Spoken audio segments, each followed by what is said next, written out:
দাবি আছে কর বিভাগের, সেই ক্ষেত্রে কর বিভাগ একটি আইন প্রয়োগ করে থাকে, আয়কর আইন 2023-এর 319 ধারা অনুযায়ী।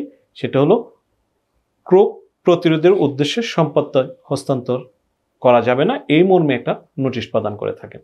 এবং আমি যদি এই ক্রোক বা প্রতিরোধ করার জন্য, অর্থাৎ আমার সম্পত্তি হস্তান্তর করার জন্য যে ক্রোকি আদেশ দিয়ে থাকেন আয়কর বিভাগ নোটিশের মাধ্যমে, এর ব্যত্যয় ঘটায়, তাহলে আমাকে অবশ্যই দণ্ডের সম্মুখীন হতে হবে।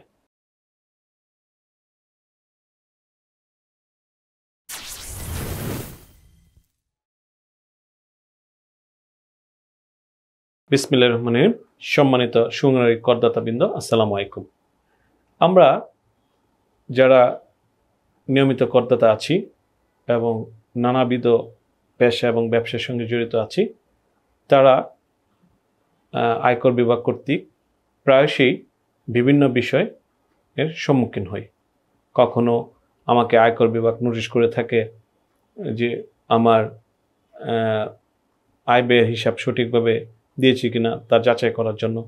সেটা আয়কর আইন 2023-এর ধারা প্রয়োগ করে থাকেন তারা অডিট আপত্তির। কখনো তারা আমার আয়কর নথি, পূর্বপদ আয়কর নথি সহ উন্মোচন করে থাকেন, সেটা আয়কর আইন 2023-এর 212 ধারা অনুযায়ী করে থাকেন। এভাবে বিবিধ নোটিশ দ্বারা আমাদেরকে তারা যাচাই বাছাই করেন আমি কর ফাঁকি দিয়েছি কিনা তা জানার চেষ্টা করেন বা উদ্ধার করার চেষ্টা করেন। আমরা যারা করদাতা আছি বা করদাতার উপদেষ্টা আছি, এই সংক্রান্ত নোটিশ প্রায় পেয়ে থাকি এবং আমরা এগুলা যথাসাধ্য তথ্য প্রমাণ সহ উপস্থাপন করে আমরা করদাতাদেরকে রিল্যাক্স দেওয়ার চেষ্টা করি। ক্ষেত্র বিশেষে আয়কর বিভাগ যদি কোনো কিছু আবিষ্কার করতে পারে, তাহলে আমাদের কাছ থেকে কিছু আয়কর আদায় করে থাকেন। এটি একটি খুব সাধারণ এবং রেগুলার কাজ। এতে আয়কর বিভাগের প্রতিনিয়ত আয়কর বিভাগের সঙ্গে করদাতা এবং করদাতার প্রতিনিধিদের এই কাজগুলো করতে হয় এবং এতে অনেক সময় করদাতারা হতাশ হয়ে থাকেন, করদাতারা অনেক সময় উষ্মা প্রকাশ করে থাকেন। আমরাও আমাদের কেস স্টাডিতে এটা দেখে থাকি যে সম্মানিত করদাতা যারা আছেন, তারা যারা রেগুলার কর দিয়ে থাকেন, তারা প্রায় বলে থাকেন যে আমি রেগুলার কর দিয়ে থাকি, আমার আয়কর নথিটি কিছুদিন পর পর এরকম যাচাই বাছাই করা হয়। আমার পরিচিত অনেকেই অনেক সম্পদের মালিক, তারা তাদের কর নথি নেই বা আয়কর বিভাগ তাদেরকে খুঁজে না, তাদেরকে পায় না। কথাটা যৌক্তিক এবং বাস্তবসম্মত।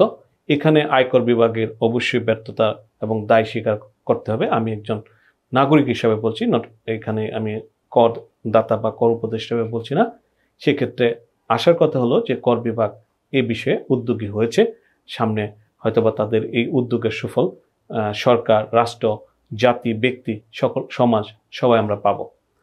আমাদের আজকের বিবেচনার বিষয় হলো, যারা আমরা করদাতা আছি কিন্তু করদাতা হিসাবে আমরা খুব ভালো করদাতা না, কর বিভাগের দৃষ্টিতে আমাদের কর ফাঁকি উদ্ধার হয়েছে, আমাদের অনেক দাবি কর বিভাগ কর্তৃক আমাদেরকে দেয়া হয়েছে, আমরা এ নিয়ে আপিল করেছি, আমরা এ নিয়ে ট্রাইব্যুনাল করেছি, হাইকোর্ট করেছি, বিভিন্ন আইনি পথ অবলম্বন করার পরেও আমাদের কাছে দাবি আছে কর বিভাগের।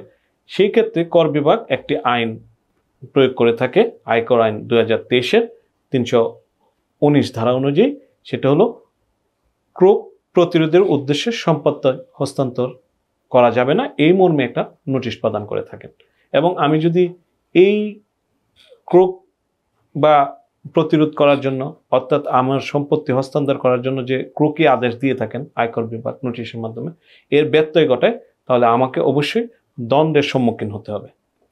এক্ষেত্রে আমরা সম্মানিত করদাতার পাশাপাশি যারা এই সংক্রান্ত ভূমি ক্রেতা আছেন, কারণ আমরা দেখে থাকি কোনো বিরোধপূর্ণ সম্পত্তি সাধারণত খুব সস্তায় বিক্রি করার প্রস্তাব থাকে।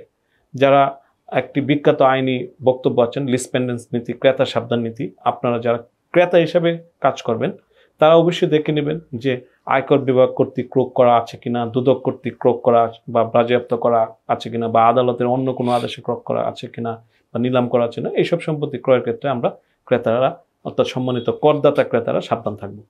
আর যাদের উপর এই বকেয়া করের আদেশ আসবে, তারা যদি এই ক্রোকি সম্পত্তি হস্তান্তর করার চেষ্টা করে থাকেন, তাহলে এনবিআর তাদের যে ফৌজদারি এবং বিচার ক্ষমতা আছে তা প্রয়োগ করে আপনার সর্বোচ্চ 5 বছরের দণ্ড ব্যবস্থা করতে পারে আদালতের মাধ্যমে, অথবা বিপুল পরিমাণ অর্থদণ্ড করতে পারেন, কিংবা ক্ষেত্র বিশেষে উভয় দণ্ডে দণ্ডিত হতে পারেন।